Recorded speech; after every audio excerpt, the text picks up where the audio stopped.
Hello students. बच्चों देखते हैं अगला एग्जाम्पल, ग्राफ प्लॉट वाला ही है, एग्जाम्पल नंबर 11। ये एनसीईआरटी का ही बेटा क्वेश्चन है।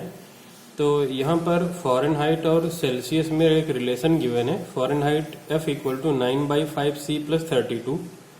तो पहला है कि draw the graph of above equation. इसका हमको ग्राफ प्लॉट करना है।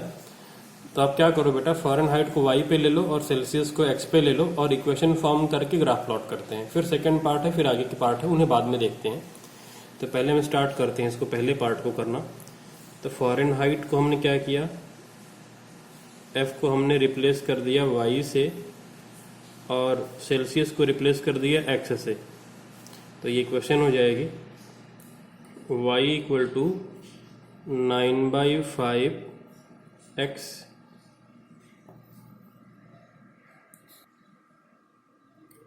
+ 32।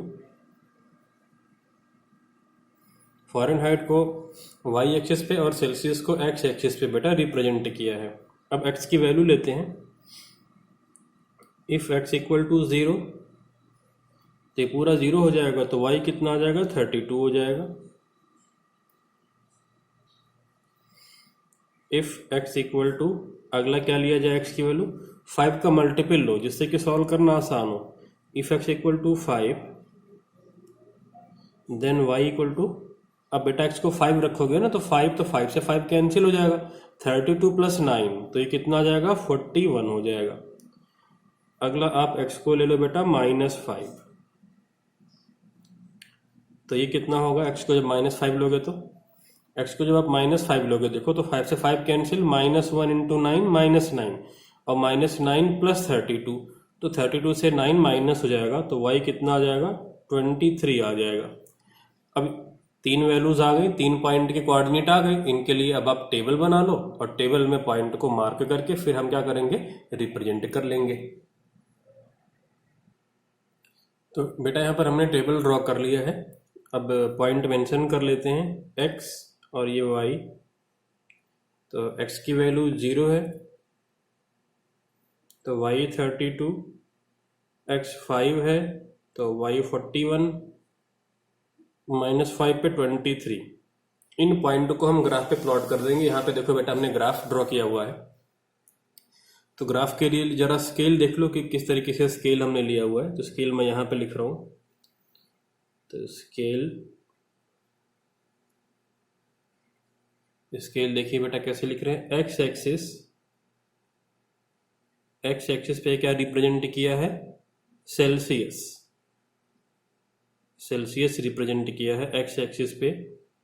और x एक्सिस पे देखो बेटा 1 बॉक्स इक्वल टू 1 यूनिट लिया है, तो 1 box equal to 1 unit x axis पे। अच्छा, फिर अब स्केल में ही y एक्सिस पे देखिए क्या है सीन बेटा। तो स्केल एट y एक्सिस अगर देखा जाए, तो y एक्सिस पे किसको रिप्रेजेंट किया है, फ़ारेनहाइट को रिप्रेजेंट किया है, फ़ारेनहाइट।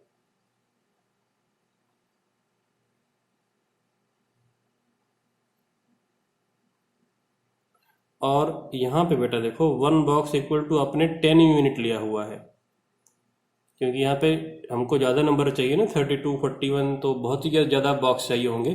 तो 1 बॉक्स इक्वल टू 10 यूनिट हमने ले लिया है। आपके ग्राफ पेपर पे बच्चों एक बॉक्स में 10 स्मॉल डिवीजन होते हैं ना, तो उनको वहाँ पे इसी के अकॉर्डिंग ले लिया। जैसे मान लो कि हमको 23 रिप्रेजेंट कर रहा है, तो आप क्या करोगे, 20 से 3 लाइनें ऊपर, यहाँ पे 10 लाइन होंगी ना छोटी छोटी, तो आप 3 लाइन ऊपर जाना, तो वो 23 मिल जाएगा। अब जरा पॉइंट को रिप्रेजेंट कर लिया जाए। तो पहला है बेटा 0,32, तो 0 y 32, तो 30 से 2 पॉइंट ऊपर, 2 लाइनें ऊपर, तो अप्रोक्सीमेटली यहाँ पे 2 लाइनें ऊपर हमने यहाँ पर देखो पॉइंट मार्क कर लिया है। अगला है बेटा 5,41, तो 1 2 3 4 5 और 41, मतलब ये 40 से एक लाइन ऊपर, तो ये 41 पे हमने मार्क कर लिया है, 41। और अगला है बेटा -5,23, -5 और 23, 20 से 3 लाइनें ऊपर, तो -5,23 यहाँ पे कहीं पे ही मिल जाएगा। अब हम क्या करते हैं, इन तीनों को ज्वाइन कर देंगे, तो इन तीनों को हम ज्वाइन कर देते हैं। इसके लिए आप अपनी मर्जी से कुछ भी ले सकते हो। देखो बिल्कुल स्ट्रेट लाइन आ रही है बच्चों, यहाँ पर देखिए बिल्कुल कंप्लीट स्ट्रेट लाइन मिल रही है। एरो बन जाएगा दोनों साइड। अब ये लाइन के ऊपर इसकी इक्वेशन भी लिख देंगे।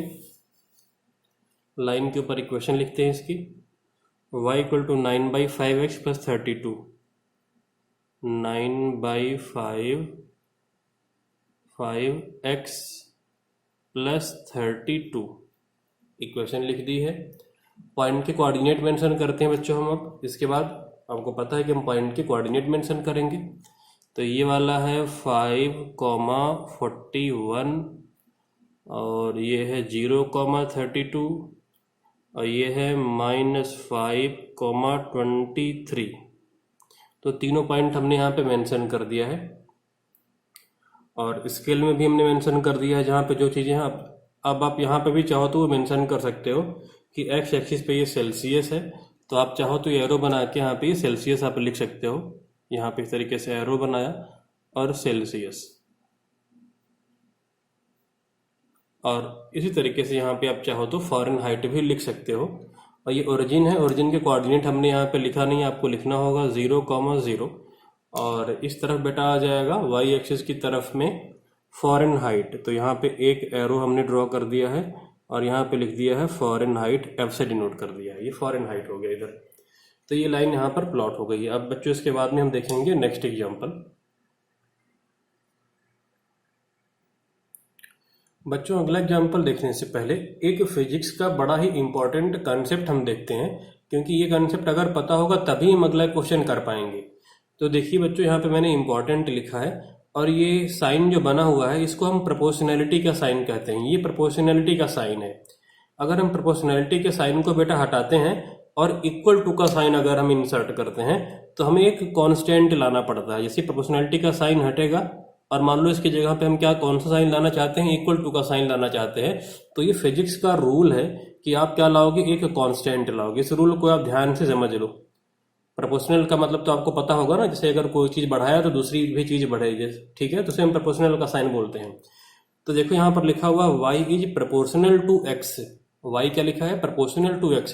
अगर हम इस प्रोपोर्शनल को इक्वल टू के साइन में बदलना चाहें, अगर हम इस प्रोपोर्शनल को क्या करें बच्चों, अगर हम इसे इक्वल टू के साइन में चेंज करना चाहेंगे तो हमें एक कांस्टेंट लाना पड़ेगा, कांस्टेंट k लाना पड़ेगा। तो ये कितना हो जाएगा, y इक्वल टू kx। ये फिजिक्स का रूल है, ठीक है, ध्यान रखिएगा। फिजिक्स में बार बार आप यूज करते हो इस तरीके से, अभी नहीं तो आप आगे यूज करोगे। इस रूल को आप ध्यान रखना, जब भी आप प्रोपोर्शनैलिटी का साइन हटाओगे और इक्वलिटी का साइन लाओगे तो आप हमेशा क्या लाओगे, एक कांस्टेंट लाओगे। ये रूल है फिजिक्स का, इस बात को आप मन में बैठा लो अच्छे से, ठीक है। फिर हम अगले क्वेश्चन पर आते हैं। तो अगला क्वेश्चन देखिए बेटा, एग्जाम्पल नंबर 12 है। If the work done by a body on application of, देखो, constant force is directly proportional to the distance travelled by the body, then express it in the linear equation. Draw the graph by taking the constant force 5 unit. Also read from the graph the work done when the distance traveled by the body is, first part है 2 unit, second part है 0 unit। तो यहाँ पे बेटा क्या लिखा है, work done proportional है किससे, वर्क डन प्रोपोर्शनल है किससे, distance travelled by the body से। तो यहाँ पे हम लिखते हैं let the work done is W, work done is W and distance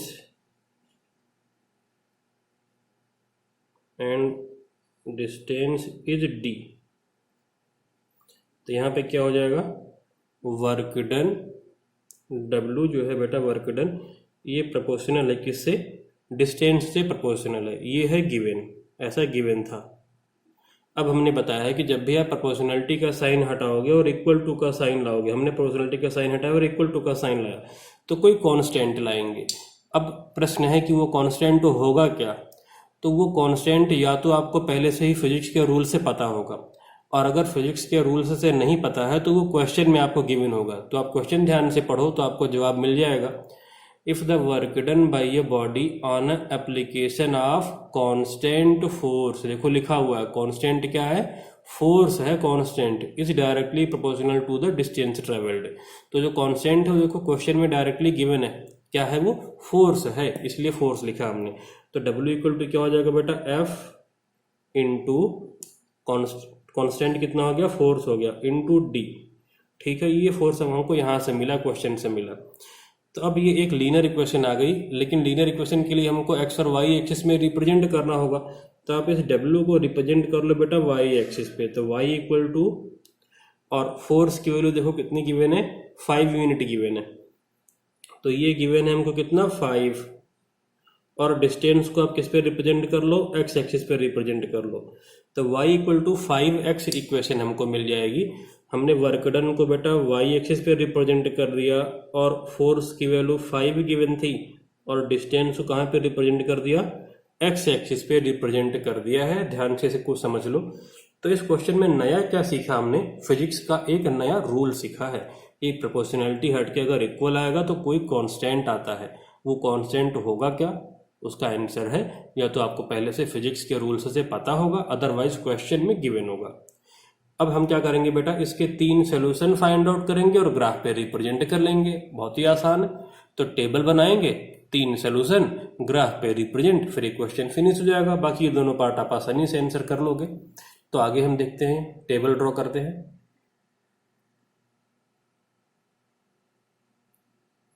तो टेबल बना लिया बच्चों।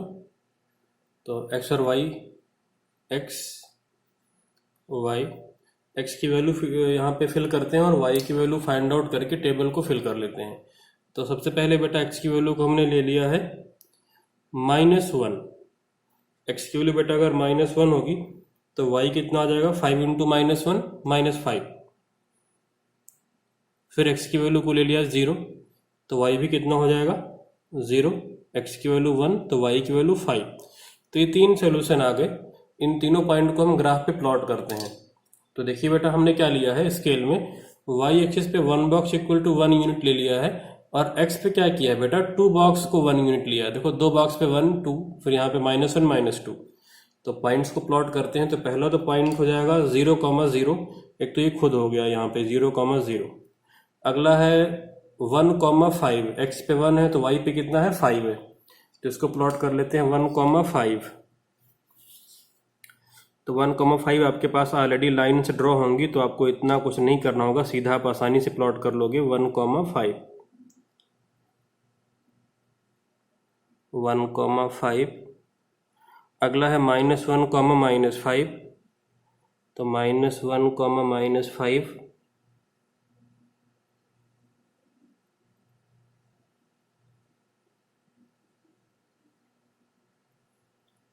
और फिर इन तीनों पॉइंट को बच्चों हम ज्वाइन कर देंगे।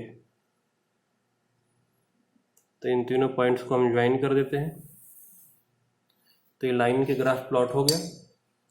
पॉइंट को थोड़ा डार्क कर देते हैं, एरो ड्रॉ कर देते हैं लाइंस पे, और इसके बाद लाइन के ऊपर लाइन की equation y equal to 5x। तो y इक्वल टू 5x,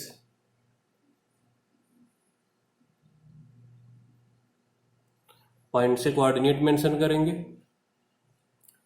तो ये तो मेंशन ही ऑलरेडी, ये वाला 1,5, और ये -1, -5।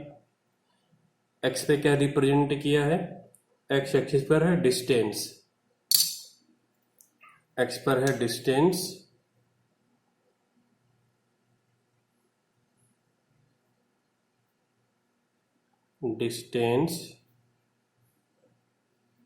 और y पर क्या है बेटा, वर्क डन।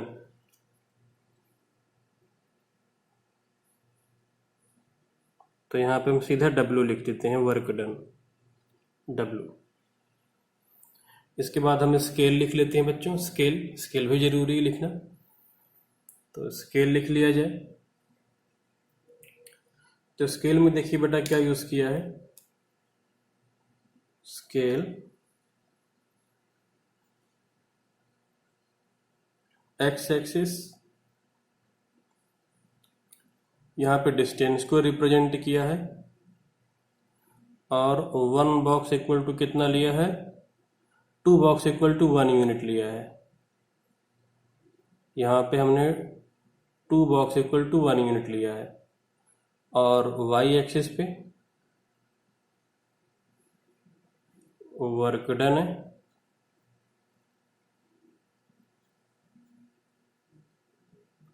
और 1 बॉक्स इक्वल टू 1 यूनिट लिया है। तो ये स्केल भी हो गया और ये रिप्रेजेंटेशन हो गया, और लाइन का हमने ग्राफ भी यहाँ पे इक्वेशन भी लिख दी। तो ये सारा कुछ कंप्लीटली रिप्रेजेंटेशन हुआ। अब है बेटा कि अगर डिस्प्लेसमेंट 2 यूनिट है तो वर्क डन कितना होगा, अगर 0 यूनिट है तो कितना होगा वर्क डन। ग्राफ से रीड करना है, तो ग्राफ से आप रीड कर सकते हो, प्लस इक्वेशन से भी आप फाइंड आउट कर सकते हो। एक्स अगर देखो 2 यूनिट होगा तो वर्क डन कितना हो जाएगा, 5 इंटू 2 10, और अगर एक्स होगा 0 यूनिट तो वर्क डन भी कितना हो जाएगा, 0 यूनिट। तो इसको अगले पेज पे हम लिख देते हैं कि कितना कितना होगा, दोनों पार्ट के आंसर भी कर देते हैं। फर्स्ट और सेकेंड पार्ट के आंसर यहाँ पे लिखते हैं। तो फर्स्ट पार्ट है x equal to 2 unit distance, तो work done y equal to हो जाएगा 5 into 2 equal to 10 unit. Second part, अगर x है 0 यूनिट तो वर्क डन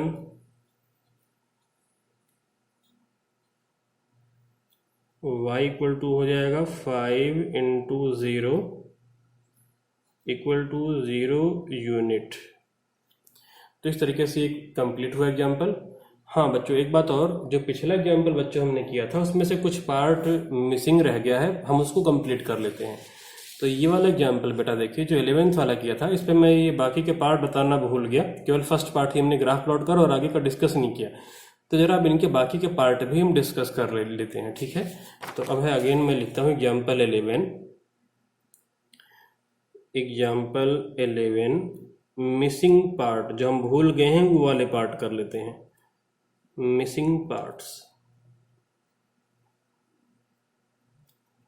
एग्जाम्पल 11 की मिसिंग पार्ट्स। तो सेकेंड पार्ट था बेटा इसमें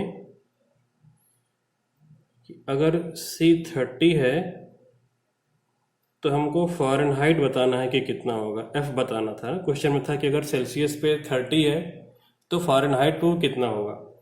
तो F इक्वल टू कितना था हमारा बच्चों, 9/5 C प्लस 32। तो F हो जाएगा 9/5 C की वैल्यू 30 प्लस 32। अब इसको सिंप्लीफाई किया जाए तो 5 1 जा 5, 5 6 जा 30, 6 आ जाएगा, और 9 इंटू 6 कितना हो जाएगा बेटा, 54। तो ये हो जाएगा 54 प्लस 32, तो फ़ारेनहाइट कितना हो जाएगा, 86। तो फ़ारेनहाइट स्केल पे बेटा वैल्यू कितनी आ गई है, 86 आ गई है। ये आंसर है। अच्छा, इसके बाद अब इसी में थर्ड पार्ट भी था बेटा, तो थर्ड पार्ट देखते हैं कि क्या है।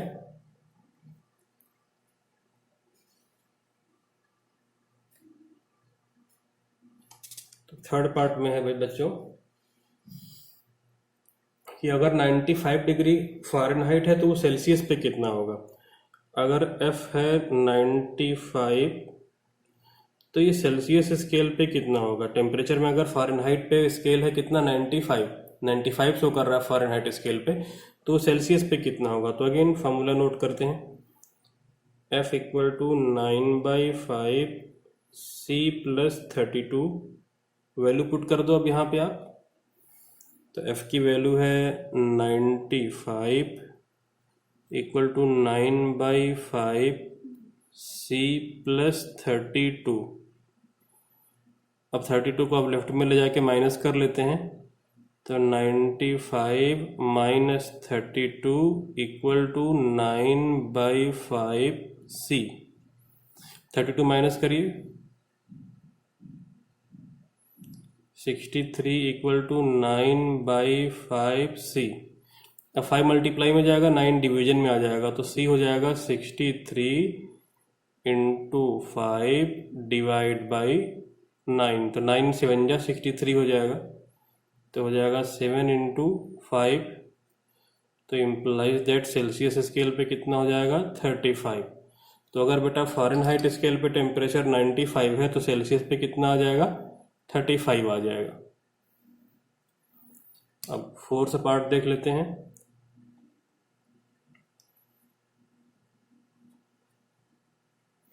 फोर्थ में बेटा दो पार्ट है कि अगर सेल्सियस पे 0 हुआ तो फ़ारेनहाइट पे कितना होगा, और अगला पार्ट है कि अगर फ़ारेनहाइट पे टेम्परेचर 0 है तो ये सेल्सियस पे कितना होगा। इसी में दो सब पार्ट है ना, दो सब डिवीजन कर दिया है। तो इनको देखते हैं कि कैसे करेंगे हम। तो यहाँ पे भी हम दो पार्ट कर लेते हैं इस तरीके से और सॉल्व करते हैं इन दोनों को हम।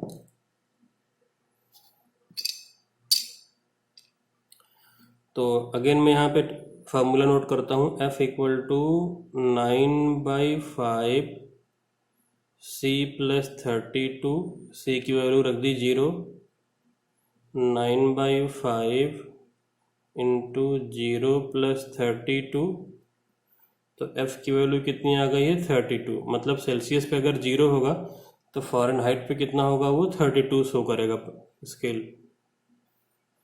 अगला पार्ट बेटा अगेन मैं फार्मूला नोट करता हूँ, F equal to 9/5 c plus 32 और 0 रख दिया हमने यहाँ पे 9/5 c प्लस 32। अभी 32 लेफ्ट पे जाएगा, ये 9/5c को आप लेफ्ट में कर लो, माइनस का 9/5 c इक्वल टू 32। तो सेल्सियस पे कितना हो जाएगा 32 इंटू 5 अपॉन में माइनस का 9। तो सेल्सियस स्केल पे कितना आ जाएगा, मल्टीप्लाई कर लो, -160 अपॉन 9। तो सेल्सियस स्केल पे कितना आ जाएगा -160 अपॉन 9। ये आंसर आ गया यहाँ पे।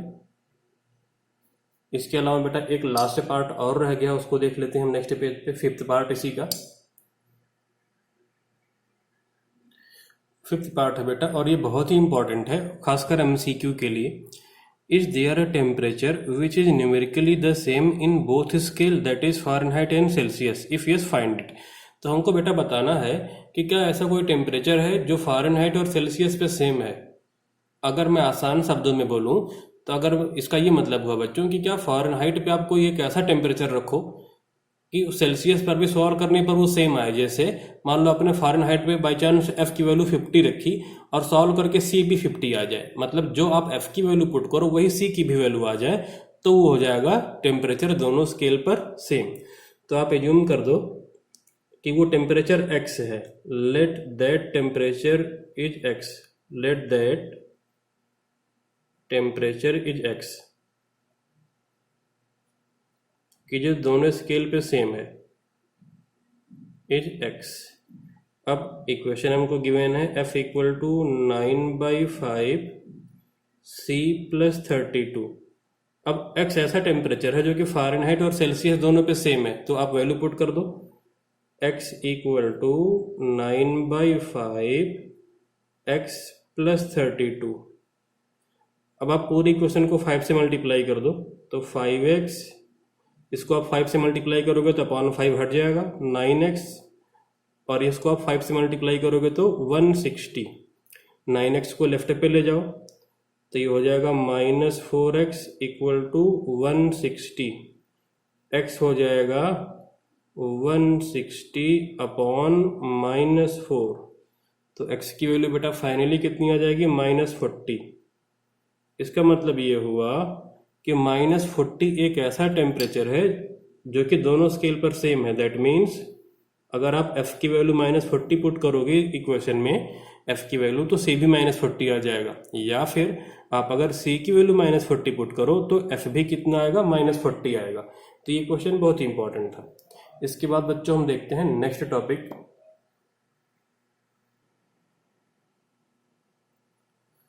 तो representation in one variable and two variable, तो एग्जाम्पल 12 है बेटा y इक्वल टू 3, इसे हमें वन वेरिएबल और टू वेरिएबल में रिप्रेजेंट करना है। Represent it in one variable first part है, सेकंड पार्ट है इन टू वेरिएबल।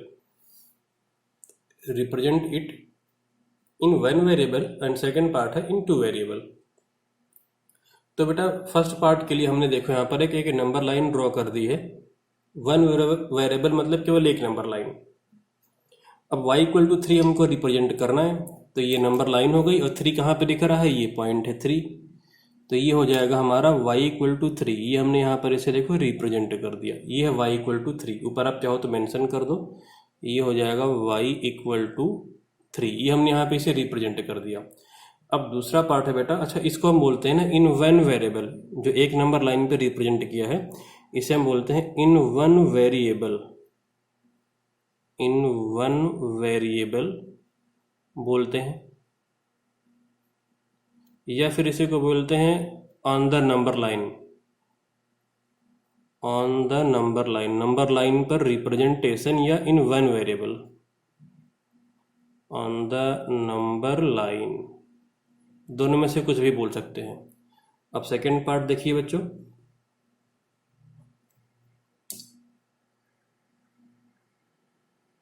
तो सेकंड पार्ट के लिए देखो बच्चों, जो था second part in two variable. Two variable का मतलब होता है ना कार्टेशियन प्लेन पे रिप्रेजेंट करना।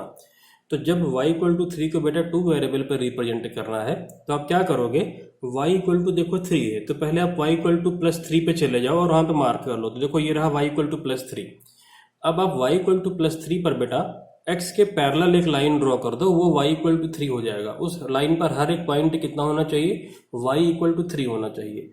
तो आप क्या करोगे, जब कभी y इक्वल टू 3 होगा तो आप क्या करोगे, y की वैल्यू प्लस 3 पर जाओ और उल्टा y इक्वल टू समथिंग है ना, तो x के पैरेलल एक लाइन आप ड्रॉ कर दो। तो y इक्वल टू 3 पर गए और हमने क्या कर दिया, x के पैरेलल यहाँ पर एक लाइन ड्रॉ कर दी, और इस लाइन की इक्वेशन क्या हो जाएगी, y इक्वल टू 3। इस लाइन की इक्वेशन बेटा क्या होगी, y इक्वल टू 3। ये कैसे हुआ, देखो इस लाइन पर हर एक पॉइंट पर y कोऑर्डिनेट 3 है, x कोऑर्डिनेट तो 1,3, देखो इसे 2,3, 3,3, कहीं भी जाओगे y इक्वल टू 3 है। तो इसका लॉजिक ये होता है, जो भी आपको यहाँ पर गिवन है एक वेरिएबल में, यहाँ पर जो भी गिवन है आप उस पर जाओ, y इक्वल टू प्लस 3 पर जाओ और x के पैरेलल बना दो। अगर यही होता x इक्वल टू 3 तो आप x इक्वल टू 3 पर जाते और y के पैरेलल ग्राफ प्लॉट कर देते। तो ये क्या हो गया हमारा, ये हो गया इन टू वेरिएबल, इसे हम क्या बोलते हैं, in two variable. In two variable represent करना हो गया, या बेटा इसी को बोलते हैं ऑन द कार्टेशियन प्लेन। जैसे इसको ऑन द नंबर लाइन बोलते हैं, तो ऐसे इनटू वेरिएबल को हम क्या बोलते हैं, ऑन द कार्टेशियन प्लेन। ये कार्टेशियन प्लेन हुआ हमारा, ऑन द कार्टेशियन प्लेन।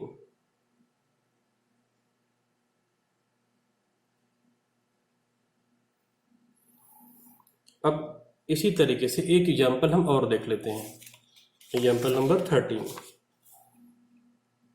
बिल्कुल सेम तरीके से ही है।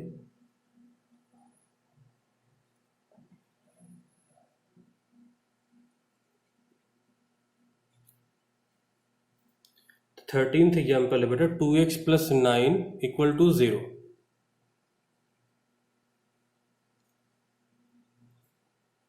इसको भी हमें इन टू वेरिएबल और इन वन वेरिएबल रिप्रेजेंट करना है। तो आप क्या करोगे, सबसे पहले बेटा यहाँ पर x की वैल्यू आप फाइंड आउट कर लो। तो represent it,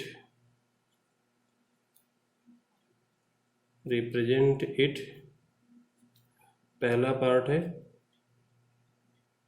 in one variable and second है इन टू वेरिएबल।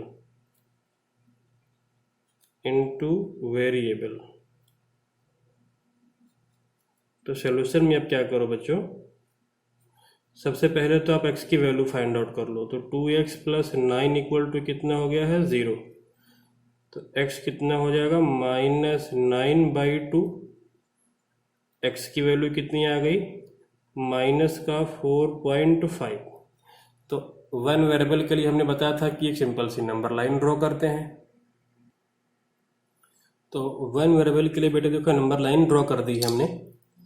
तो x की वैल्यू -4.5, तो 4 और 5 के बीच में कहीं पर लाई करेगा, तो ये हमने देखो मार्क कर दिया है। तो ये हो गया है -4.5।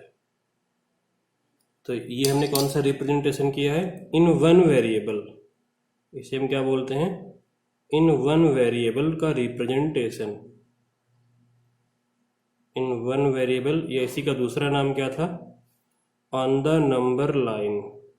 इसी को हम बोलते हैं नंबर लाइन पर representation, on the number line. और सेकेंड पार्ट के लिए देखिए, कार्टेशियन प्लेन बनाया है, x की वैल्यू -4.5, तो आप -4.5 पर सीधा पहुंच जाओ। x की वैल्यू कहाँ पर -4.5, सीधा वहां पे जाओ। तो ये है x की वैल्यू -4.5। अब हमने कहा था कि x इक्वल टू समथिंग है अगर ये, तो आप y के पैरेलल बना दो। जो भी इक्वल होता है उल्टा के पैरेलल आप बनाते हैं। जैसे x इक्वल टू समथिंग है तो आप y के पैरेलल ग्राफ प्लॉट कर दो, और अगर y इक्वल टू समथिंग होता तो x के पैरेलल हम प्लॉट करते। तो यहाँ पे आप देखो, आप y के पैरेलल एक ग्राफ प्लॉट कर दोगे यहाँ पे पूरा। तो ये हो गया बेटा x की वैल्यू -4.5। तो अब अगर आप ध्यान से देखो, तो इस वाले जो नंबर लाइन पर हर एक पॉइंट पर x की वैल्यू कितनी है, -4.5। देखो यहाँ भी -4.5, यहाँ भी y बदल रहा है, लेकिन x कितना है, फिक्स है। तो ये x की वैल्यू कितनी है, -4.5। और इसी को हम क्या बोलते हैं, in two variable representation. In two variable, इसी को हम बोलते हैं इन टू वेरिएबल रिप्रेजेंटेशन, या फिर बोलते हैं on the Cartesian plane, on the Cartesian plane.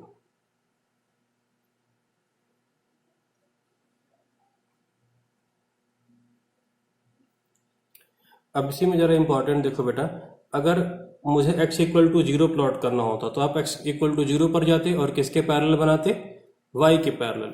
तो y एक्सिस की इक्वेशन क्या हो जाएगी, x इक्वल टू 0। सेम तरीके से x एक्सिस पे देखो y की वैल्यू 0 है हर एक पॉइंट पे, तो इसकी इक्वेशन क्या हो जाएगी, y इक्वल टू 0। तो कई बार ये भी 1 मार्कर में आता है, तो इंपॉर्टेंट में जरा इसको लिख लिया जाए। इंपॉर्टेंट में जरा इसको आप लिख लो, इक्वेशन ऑफ x एक्सिस, ये क्या होगा, y इक्वल टू 0। और दूसरा इक्वेशन ऑफ y एक्सिस, ये क्या होता है बेटा, x इक्वल टू 0। ठीक है, तो आज की क्लास में इतना ही, बाकी देखेंगे नेक्स्ट क्लास में।